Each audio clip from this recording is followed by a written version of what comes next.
Existem 3 resultados possíveis para o teste mais importante da história da humanidade. E vamos agora, durante os próximos minutos, explorar as profundas implicações de cada um deles sobre o futuro da nossa civilização no cosmos. Mas antes temos que entender o que está sendo testado aqui. Essa aqui é uma réplica dos tubos que a NASA vai usar para coletar amostras lá no solo marciano. Sendo que pela primeira vez as amostras de Marte vão ser levadas para Terra. Parece doido isso, mas isso realmente vai acontecer se tudo der certo. Tá programado para daqui a alguns anos. E com as amostras aqui na Terra, nós podemos usar finalmente a força total das nossas mentes mais brilhantes. Essas mentes brilhantes vão poder usar toda a tecnologia terrestre para testar essas amostras. Esses serão os testes mais importantes da história, que podem nos ensinar não só sobre o planeta vermelho, mas algo ainda mais importante do que isso. No meio desses testes, a partir do conteúdo da amostra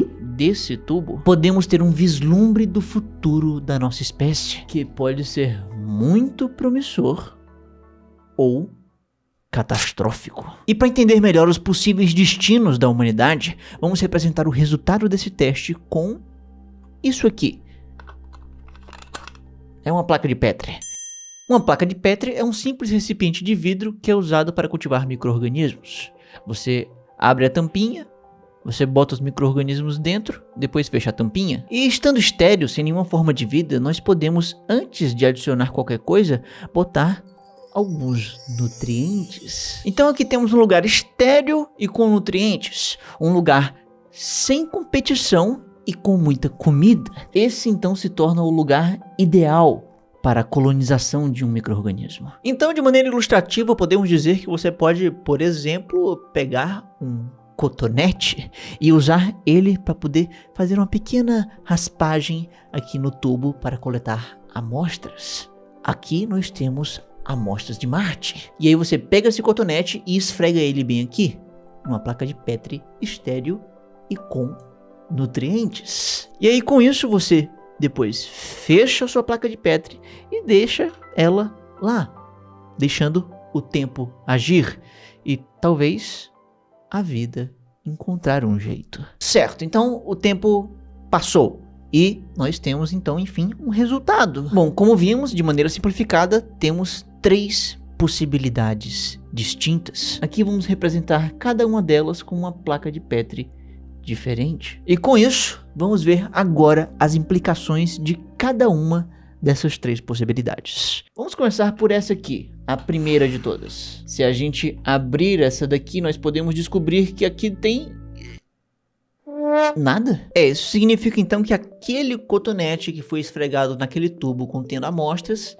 e depois esfregado aqui, deixou um tempo para crescer micro-organismos e nada cresceu. Então quer dizer que nós não coletamos nenhuma forma de vida extraterrestre. Caso contrário, a gente iria ver alguns seres vivos colonizando essa placa bem aqui, aproveitando essa enorme avenida de crescimento sem competição e com nutrientes. E aí a gente pode testar mais uma vez e ver que nada cresceu, e depois testar mais uma vez e ver que também nada cresceu, e testar de novo. Nós podemos testar várias vezes. Isso tudo aqui então se torna uma forte evidência de que o planeta vermelho é estéril, então não há vida por lá. E aí nesse caso a implicação para a humanidade seria mínima.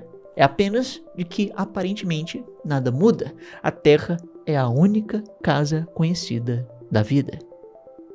E é isso. Mas tudo bem, não vamos parar por aqui. Vamos ver agora a nossa segunda possibilidade. Aqui nós podemos ver a nossa segunda possibilidade. E se a gente abrir ela bem aqui, podemos perceber que uma coisa diferente aconteceu.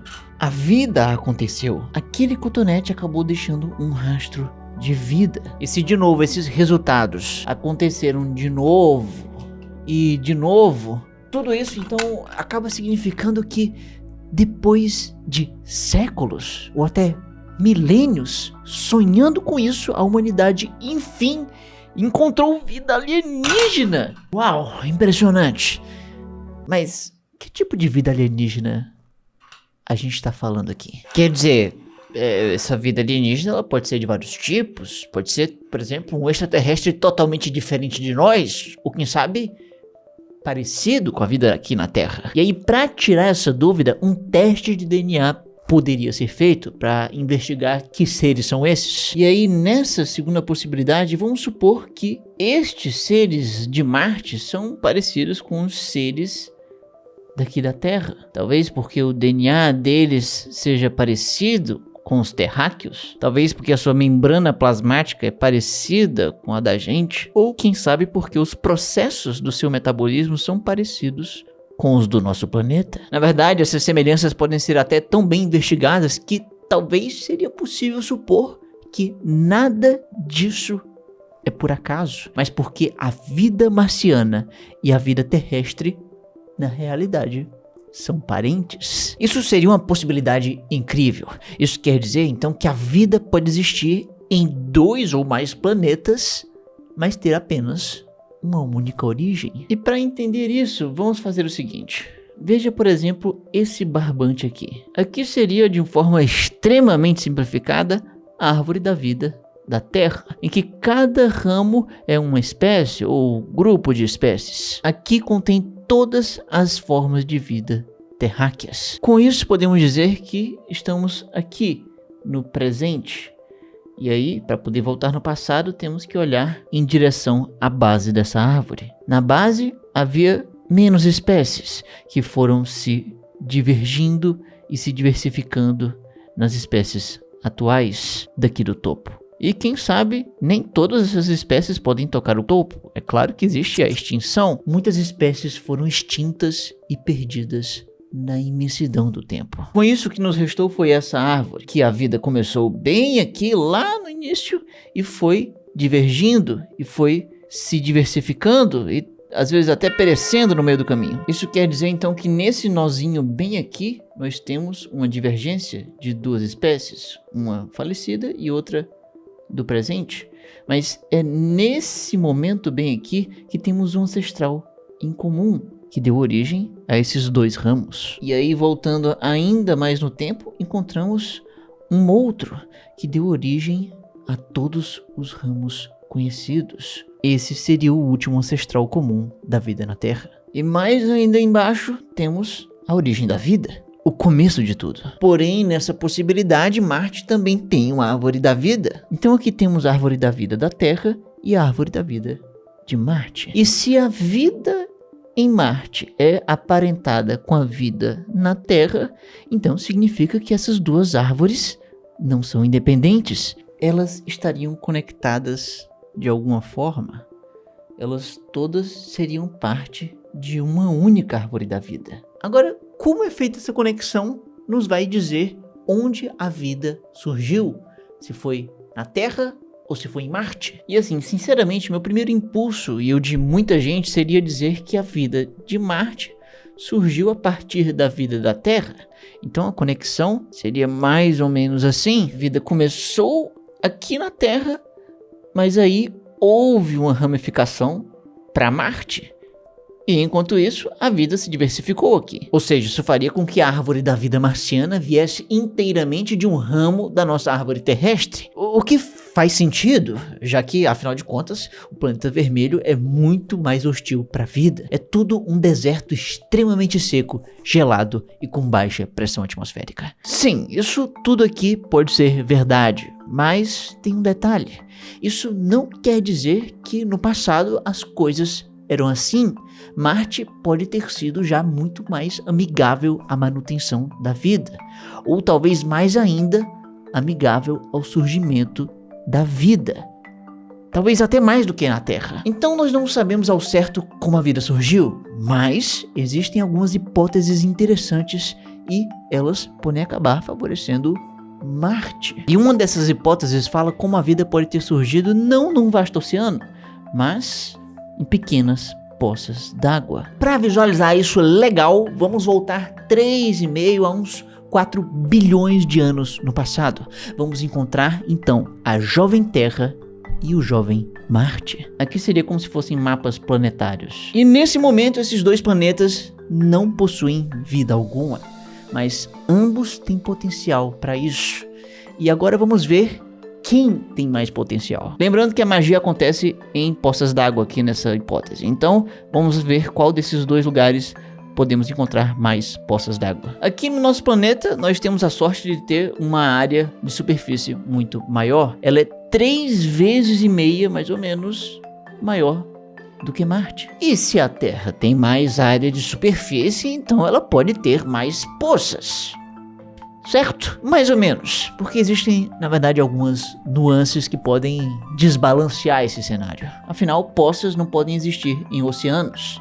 Não faz muito sentido isso. Na verdade, poças precisam de uma área seca para existir. E a jovem Terra bem aqui possivelmente poderia ser um lugar tomado por oceanos. A gente pode até assumir que 98% da sua superfície era coberta por oceanos, sobrando apenas 2% da sua superfície como áreas secas para o surgimento da vida. Agora, já Marte era muito mais seco. Não é loucura imaginar que ele tinha apenas 30% de superfície coberta por oceanos. Ou seja, aqui nós temos 70% sobrando para poças. E aí, por causa dessa proporção muito mais favorável para Marte, o planeta Terra podia até ter mais superfície total, mas tinha 10 vezes menos áreas para poças e o surgimento da vida. E além disso, imagine que para originar a vida, as poças precisariam não só ter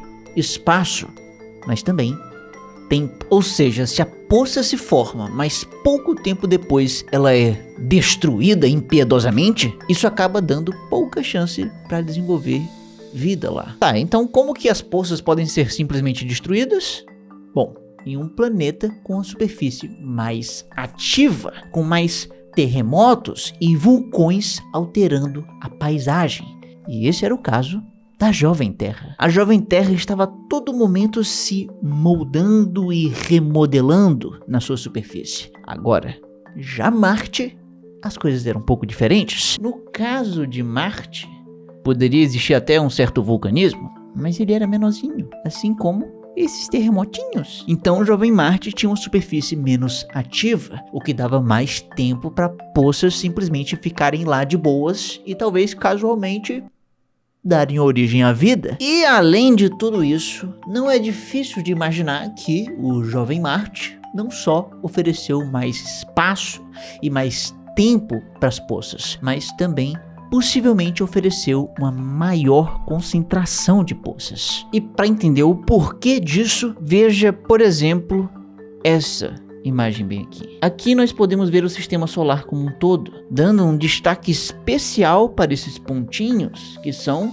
asteroides. E só de olhar para essa imagem podemos perceber uma coisa interessante, que aqui no interior do sistema solar nós não encontramos tantos asteroides. A concentração maior mesmo de asteroides fica nessa região mais externa, logo depois da órbita de Marte. Ou seja, o planeta vermelho que está bem aqui, ele está muito perto desse cinturão cheio de asteroides. Por isso, não é estranho se imaginar que haviam muitas colisões em Marte. Esses asteroides atingiam Marte principalmente no início da história dele. E adivinha só? Eles deixavam para trás algumas crateras. E essas crateras poderiam muito bem se encher de água, assim formando uma poça. E aí, por causa desse bombardeamento, estima-se que esse jovem mundo, Marte, teve milhares ou até milhões de poças de diversos tamanhos, só por causa das crateras. E é interessante notar que o impacto do asteroide pode aumentar a temperatura por aqui, deixando a poça mais quente, o que acaba acelerando as reações químicas para a origem da vida. E é claro que essas reações químicas precisam de ingredientes bem específicos para que tudo possa se encaixar perfeitamente e fazer a vida acontecer. E é claro que ter essa específica lista de ingredientes com essa específica quantidade ideal para o surgimento da vida, digamos que é uma chance meio baixa de acontecer pelo acaso. Quando o asteroide veio e causou uma cratera e depois virou uma poça, esse asteroide aqui acabou dando um toque de personalidade única para essa poça. Porque pensa bem comigo, um asteroide pode ter um ou outro ingrediente para a vida, mas talvez não todos, ou talvez até tenha todos, mas em uma proporção que não faz tanto sentido. Mas como vimos, existem muitos asteroides por aí, mas cada asteroide possui ingredientes diferentes e em proporções diferentes, e a maioria esmagadora deles não vai ser ideal para o surgimento da vida em Marte, mas um ou outro vai ser. E aí é esse asteroide que vai gerar essa poça, onde tudo se encaixou perfeitamente, não porque alguém planejou, mas apenas por uma obra estatística do acaso. Então, só para deixar claro, cada asteroide diferente gerou uma poça diferente. Cada poça era uma espécie de laboratório natural. Então, por uma questão de probabilidade, possivelmente em milhões de poças, por muitos milhões de anos, acabou calhando que, pelo menos em um lugar, em uma única poça, as condições basicamente perfeitas aconteceram. E assim surgiu, por uma obra estatística dos grandes números do acaso, a vida. E aí, uma vez que a vida surgiu em Marte, depois de muitos outros milhões de anos de bombardeamento, um pedaço de Marte contendo vida acabou sendo lançado ao espaço e viajou até acertar a jovem Terra, que até o momento ainda estava estéril. É aqui que a vida encontrou uma segunda casa. Pois é, e por uma ironia do destino, esse segundo lar, a Terra, acabou se tornando muito mais amigável à vida. Ou seja, nessa hipótese, Marte seria um mundo talvez muito mais favorável para o surgimento da vida, mas é a Terra que seria mais favorável para a manutenção e a diversificação da vida. E aí bilhões de anos se passaram e temos a atual Terra e a atual Marte. E a conexão entre essas árvores da vida não seria assim, com Marte se ramificando a partir da Terra, mas ao contrário, a vida na Terra se ramificando a partir de uma origem em Marte. Uau! Isso é muito fantástico. Mas, lembrando, essa é só a segunda daquelas 3 possibilidades. Ainda fica faltando a terceira possibilidade, e é exatamente isso que vamos ver agora. Certo, então se a gente abrir essa última placa de Petri, vemos uma coisa estranha. Aquele cotonete que foi esfregado no tubo da amostra e depois esfregado na placa de Petri nos revelou vida. Mas essa vida é muito diferente do que a gente conhece. E para investigar a fundo, os cientistas podem fazer um teste de DNA para saber que tipo de micro-organismos são esses. E se eles fizerem isso nessa possibilidade, o resultado será inválido. E aí isso pode acontecer de novo, e mais vezes, e aparentemente o teste de DNA não pode ser feito porque simplesmente não há DNA para ser testado. Nessa terceira possibilidade temos um cenário em que a vida marciana não é vida como nós a conhecemos. É uma outra coisa. Ela não é baseada em DNA, possivelmente. Então, atualmente, Marte e Terra, claro, cada uma possui sua própria árvore da vida. Mas, dessa vez, as coisas são diferentes. Não existe uma conexão entre elas. Na verdade, as poças daqui deram origem a essa árvore da vida, e as poças daqui deram origem a essa outra. Essas 2 árvores da vida, então, são completamente independentes e são separadas completamente. Certo, então se ela surgiu mais de uma vez só aqui na nossa vizinhança, então imagina quantas vezes ela pode não ter surgido por aí em outros sistemas estelares. A vida então deve ser muito comum pelo cosmos. Bom, se a vida se originou várias vezes em outros sistemas estelares, então nós temos uma situação em que estamos rodeados de vidas com origens independentes. Mas se a vida começou em vários lugares de maneira independente, por que ela pararia por aí? Em alguns lugares, ela poderia ter evoluído e se transformado em vida multicelular. E quem sabe em alguns desses lugares com vida multicelular, ela pode ter se tornado inteligente. E em alguns desses lugares, a vida inteligente pode ter desenvolvido tecnologia para se comunicar no espaço. E finalmente, alguns desses lugares poderiam ser capazes de viajar pelas estrelas e dominar a galáxia. Tá, então o que isso quer dizer? Quer dizer que deveriam existir algumas civilizações avançadas que deveriam deixar uma evidência da sua existência, deveriam falar com a gente diretamente ou até já ter nos visitado, mas nós não encontramos absolutamente nada concreto até agora. Onde que tá todo mundo, então? Uma explicação para esse paradoxo aparente é de que houveram extinções. A vida em alguns lugares pode ter sido extinta logo depois de surgir. E em outros lugares, ela poderia até ter se tornado multicelular ou inteligente, mas eventualmente acabaram encontrando o seu fim. E isso aconteceu em absolutamente todos os diversos lugares vivos do cosmos, com diferentes estágios dentro dessa escala. E isso me faz pensar, ué, e nós aqui da Terra? Será que a gente também não poderia acabar estando sujeito a esse tipo de terrível aniquilação? Mas o pior é que nós não sabemos se isso vai acontecer ou como vai acontecer. Mas quem sabe isso não aconteça por conta de um desastre climático, uma guerra com armas de destruição em massa, uma IA ou talvez até uma nanotecnologia que sai do controle. Coisas como essas aqui podem acabar surgindo no meio do caminho e acabar fazendo, em todos os casos, sem exceção, com que a vida em cada lugar do universo seja extinta. Então, sinceramente, é melhor a gente não encontrar nada aqui nesse tubinho de amostra marciana. Seria como a primeira possibilidade. Ou então, no máximo, uma vida com origem comum com a nossa, como na segunda possibilidade. Porque são nesses dois primeiros cenários em que a vida só vai ter surgido uma única vez, o que é mais reconfortante pensar isso. Agora, caso contrário, caso a gente encontre vida marciana diferente da que nós já conhecemos, como na terceira possibilidade, bom, isso poderá ser o anúncio do fim do nosso futuro a longo prazo como espécie. Será a morte dos nossos mais ambiciosos sonhos galácticos. Por isso, descobrir o resultado desse teste será a coisa mais importante da história de toda a humanidade.